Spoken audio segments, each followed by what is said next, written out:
Resilience+Rise, the podcast where we transform adversity into triumph, illuminate the extraordinary potential within all of us.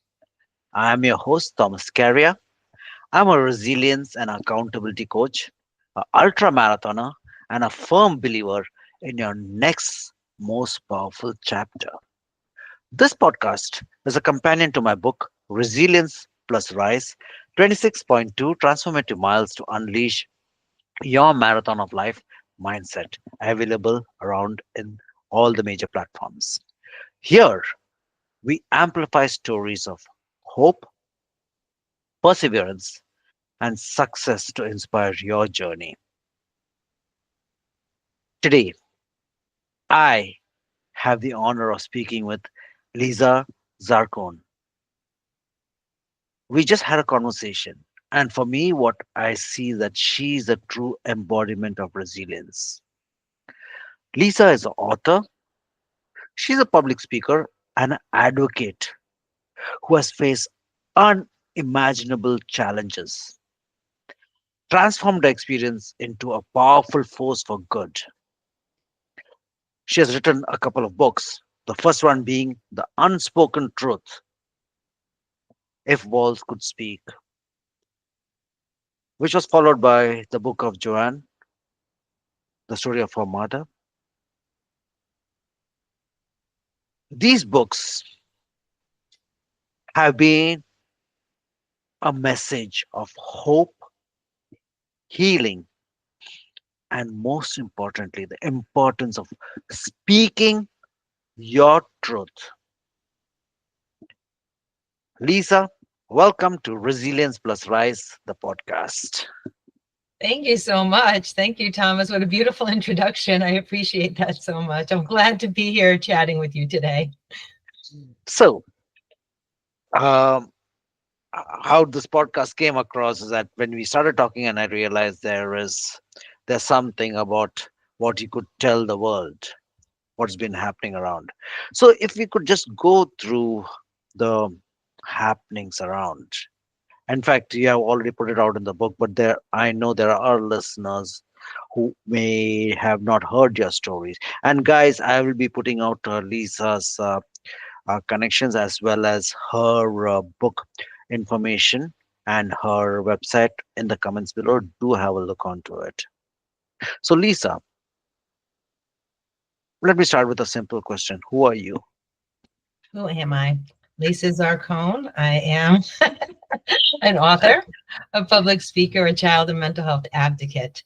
I am also a mother, a wife, and a grandmother. My husband and I are raising two of our grandchildren, so we're doing it all over again. So life is full.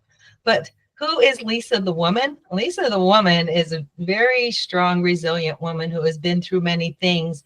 And now, after going through a long healing journey, I am just wanting to give back in any way that I can, sharing my story, sharing my unspoken truths, because I know by sharing my stories, it will help somebody else feel like they're not alone in their struggles. We've all been through things. We all have a story.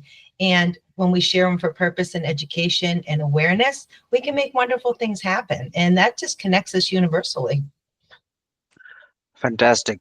When you just said the word purpose, there is some another a deep rooted mindset, I would say, for me, is that our purposes comes from our deepest of pains, or paraphrasing Rumi, I would say, is that the light shines brightest from our deepest of wounds.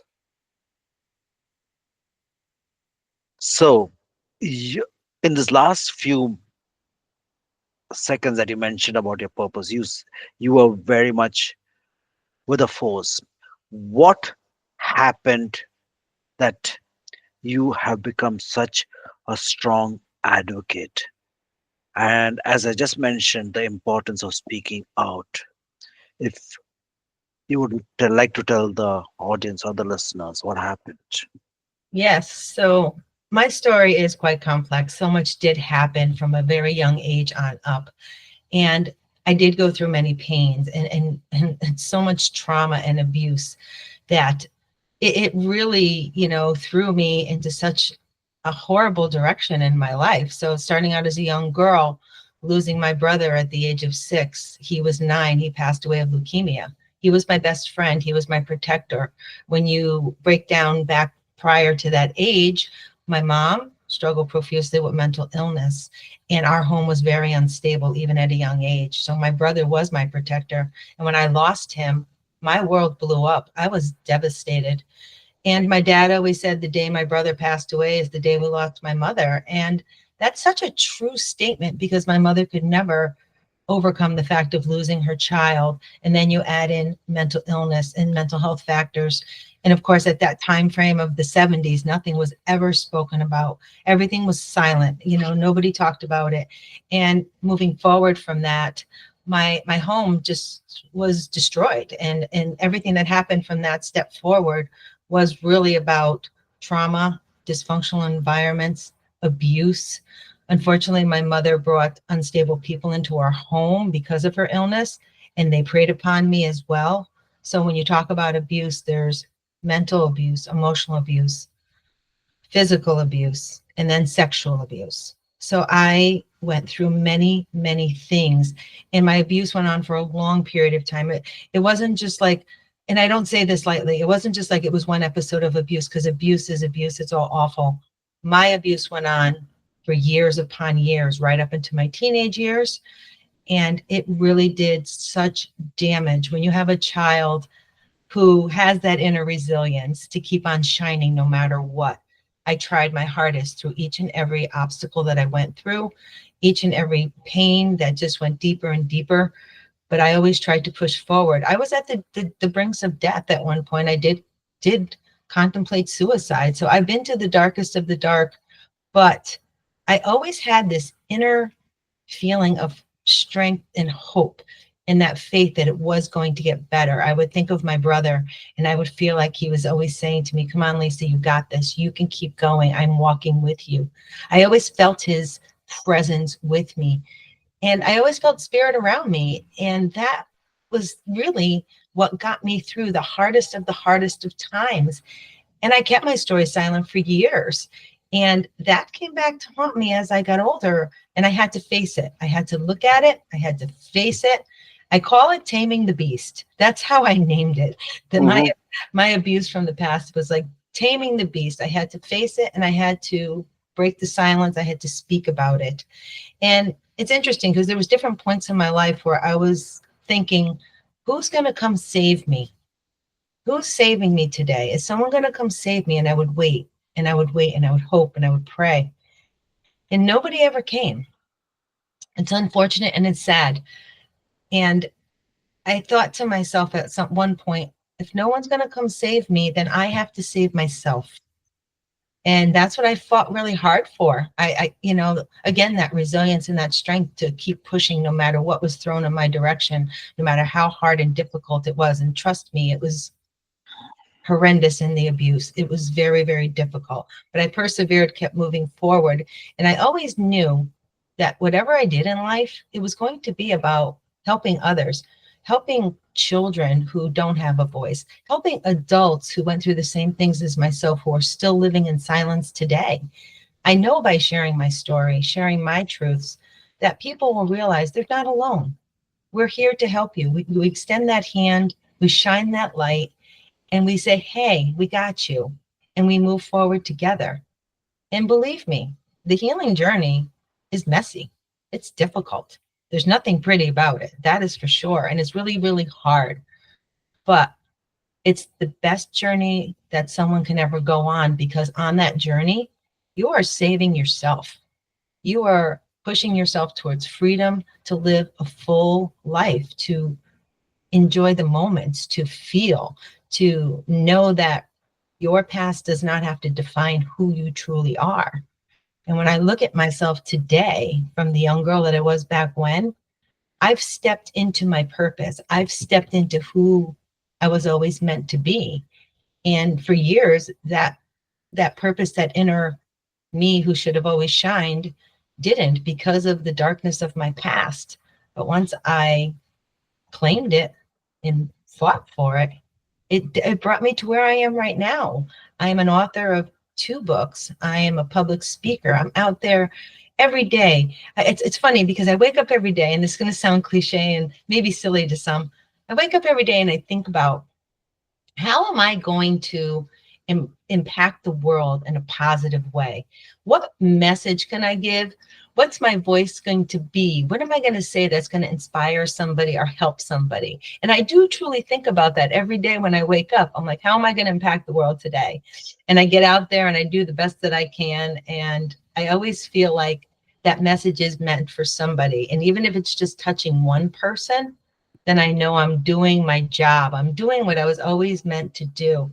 So that is who I am, and that is what I do. And again, my life story, very, very, very, very difficult. The path that I walked was a hard one. And unfortunately, my mom, who struggled from mental illness, she walked a rough path as well.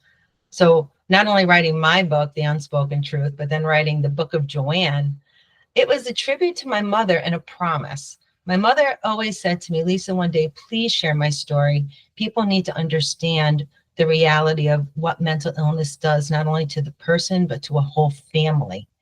And my mom and I had very deep conversations about these things. She shared her life from, her childhood on up with me. And of course, our life together, so complex. But writing her book, from birth to death, everything in between, our relationship as mother and daughter, the peaks, the valleys, all of it is in there. But it just shows you the life path that someone walks and how difficult it is. And it shows you the reality of what mental illness can do to everyone who is connected to that person who struggles. And in the process of writing her story, I found new parts of my mom that I never really tapped into because of the stress and the anger and the sadness and all of that. But I found like pieces of my mother that really made me see who Joann was, the woman, and what Oh, she aspired to be in life, not the illness. I was able to separate that. And by doing so, I gained a lot of healing around writing her story. Of course, gained a lot of healing with writing my story, looking at my little Lisa, the inner child, that child who struggled so profusely, the tears that were shed. And I've gained so many levels of healing along the way. I do feel truly blessed that I've been able to do the work that I do and the self work that I did. I'm very proud of that journey. wow. Just before we can really get into that journey, yes. Sorry, I just got choked. You, this happened to you when you were very young, when at times maybe you do not know also about what was happening around. And for your young mind to understand the abuse, whether it was physical, emotional, however mental, you could have taken a path which could have been towards substance abuse, or you could have taken a path for you to continue in that particular path of darkness, Mhm. thinking that maybe that is what life is about. You could have taken a path of being a victim and a martyr, because that's what life threw at you, and you continued with it. Yes.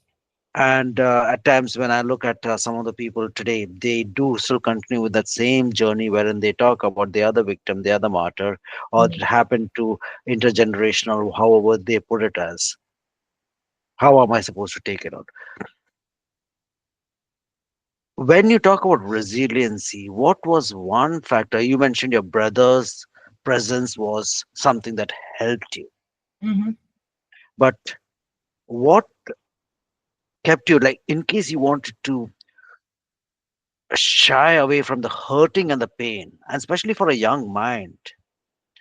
And at times for a young mind, it is at times we feel that we are at fault. It is not the other person who's pro- creating that is at fault. It's because of us. There's something wrong with us. How did you break that ceiling, or the glass ceiling that you were encompassed in?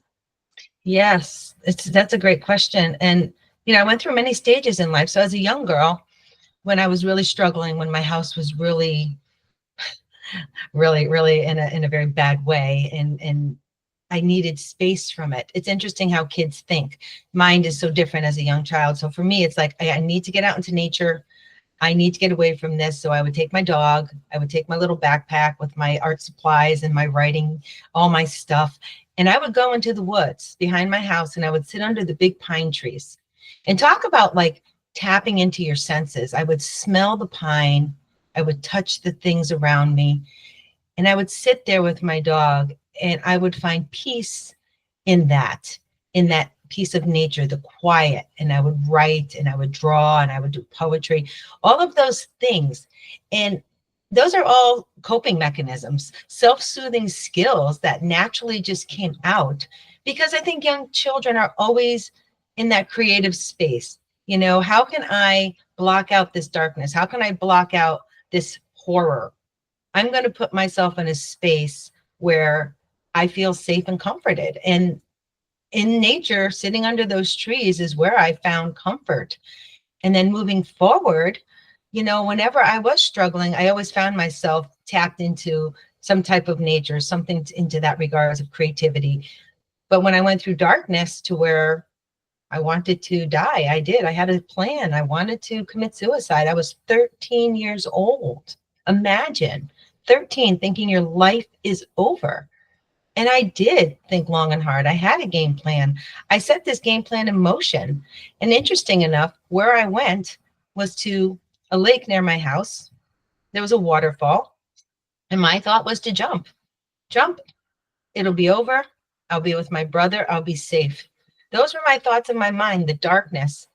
But the light, I felt my brother with me that day speaking to me saying, don't do it. Stop. This is not the answer. Again, I'm surrounded by nature. I'm surrounded by this water. I'm surrounded by the essence of my brother. And I did stop. And I did take my foot off that ledge. And that was very profound. It was a very profound moment for me because I think that was a switching of the gears for me to really say, dig in deeper, Lisa. Fight harder, Lisa. You can get through this. And I always had that inner voice inside of me. And of course, I struggled a lot. I went up and down. I did tap into drugs and alcohol for a little bit. I was young. I was 14, doing those things, partying with friends. But for me, I hit a point where it got old for me quick. I'm like, this isn't the way either. And where I found that thought, again, I'm at the ocean, listening to the waves, sitting there in the darkness of the night, looking up at the stars, speaking to my brother, speaking to myself, saying, okay, switch gears again. This is not the right path. Something was always in the inner drive I always had. I wanted better. I felt like I needed better in my life. I wanted different. And then I dug in deep again and I fought hard and I went back into school, graduating with honors, going to college, making a career for myself, having a family, meeting the love of my life, gearing myself to all the things that I wanted. But I still struggled through all of it. And I still had that unresolved trauma and abuse sitting there every once in a while, rearing its ugly head, and I'd fight it off until I had to face it. And of course, through all of this, I'm still connected to my mother. I'm still being verbally and emotionally abused by my mother, even as an adult woman, grown, married adult woman, still being abused by my mother. But I made the choice, and I know it was out of love, that I would always stay by my mother's side. I would be her advocate. I would help her the best that I could because so many people abandoned her. I wasn't going to be that person. And granted, my mother was very difficult, extremely difficult, and I understand why people couldn't handle it. But in my mind and in my thought, I am going to do the right thing that I felt was right for me, us, my commitment and loyalty to my mother. I loved her dearly. Sometimes I hated her. It was a fine line, but I always knew there was a good person in there. My mom was in there who truly loved me. I did always know that regardless of how awful it was. And anyone who reads my stories, I will give you a huge trigger warning.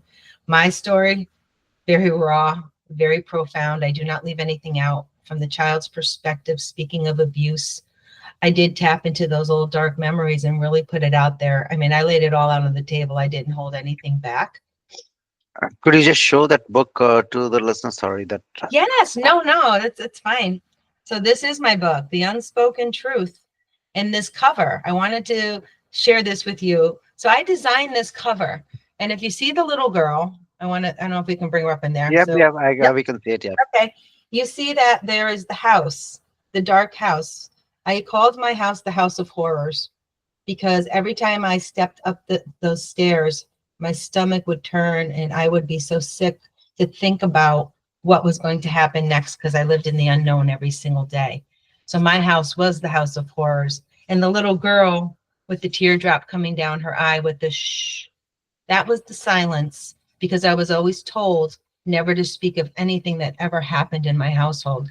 You walked out that door, you put on your game face, and you did what you needed to do. You never spoke of anything. So I lived in a very silent, isolated world. People did not know the depths of what happened to me, the depths of what was going on behind those closed doors. So my book, The Unspoken Truth, that was the only name that I could think that would makes sense. That was my story. The picture, the young girl, the house. It all draws into the premise of my story and what happened. So when you go through the pages of my book and read it, you're gonna see this young girl who's gone through so much trauma and tragedy. But you will also see this young girl being resilient and fighting tooth and nail just to survive. So my story has many, many messages of hope, faith, darkness. Has a little bit of everything in there, but powerful read. And my mom's story too. You see the generational piece, the generational abuse, the generational mental illness, and how those cycles continue on until you break them. I do believe I am the one who broke the cycle in our family situation of abuse because I went on a whole different path. Wow. So, guys, again, as I mentioned, I will be putting out Lisa's links. So, if this has, I don't know how it was not.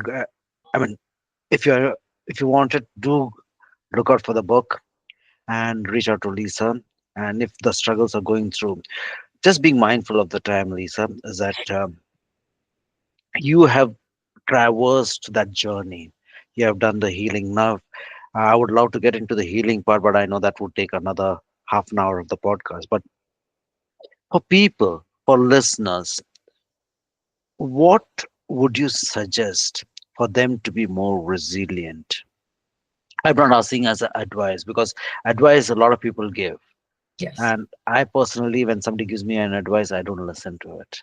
But what are the suggestions that you could provide to the listeners who's facing the dark walls inside their own home, or who's facing the dark walls within their own self, the silent cry that they are putting out to?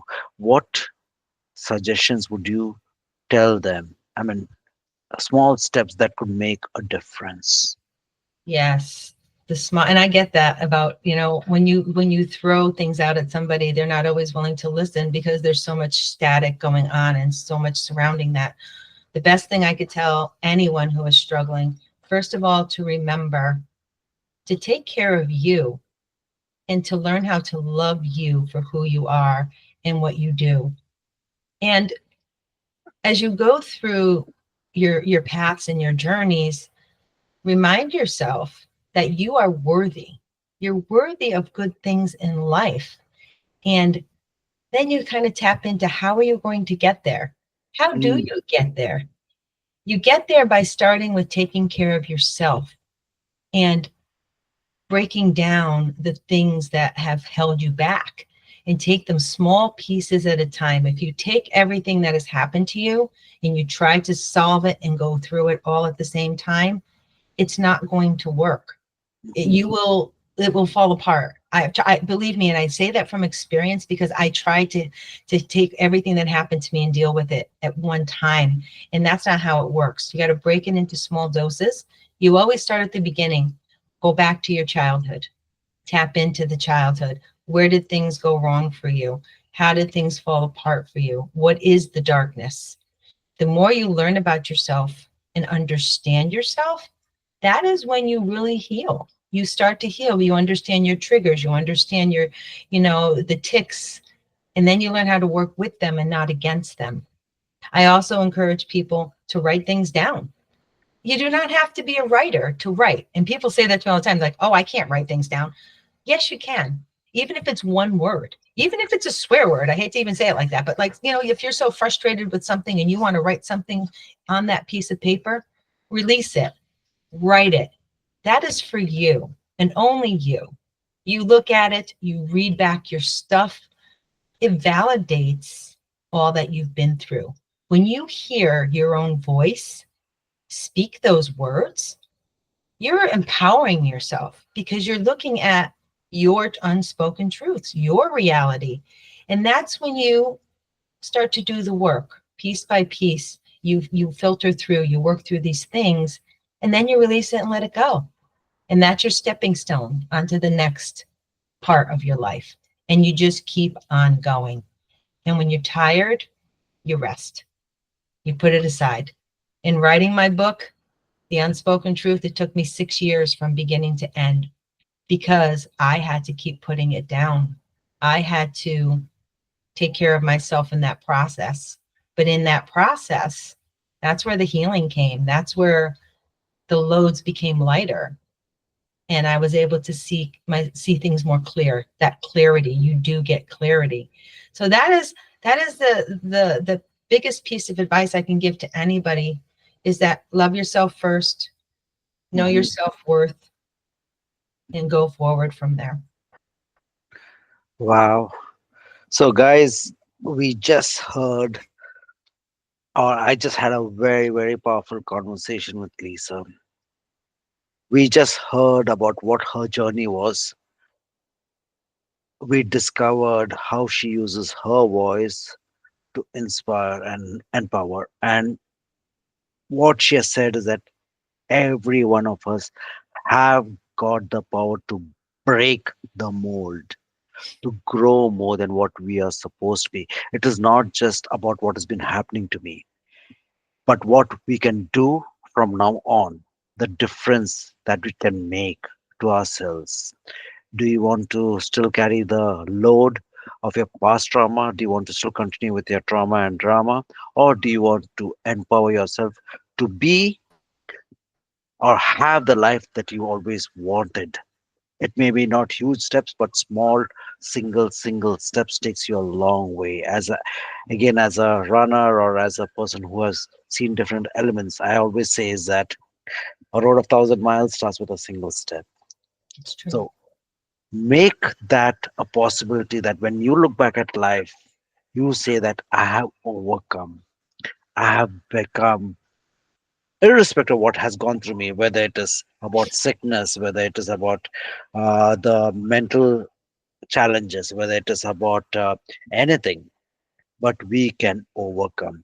We humans, I always believe is that life is not just for existing, it's for living.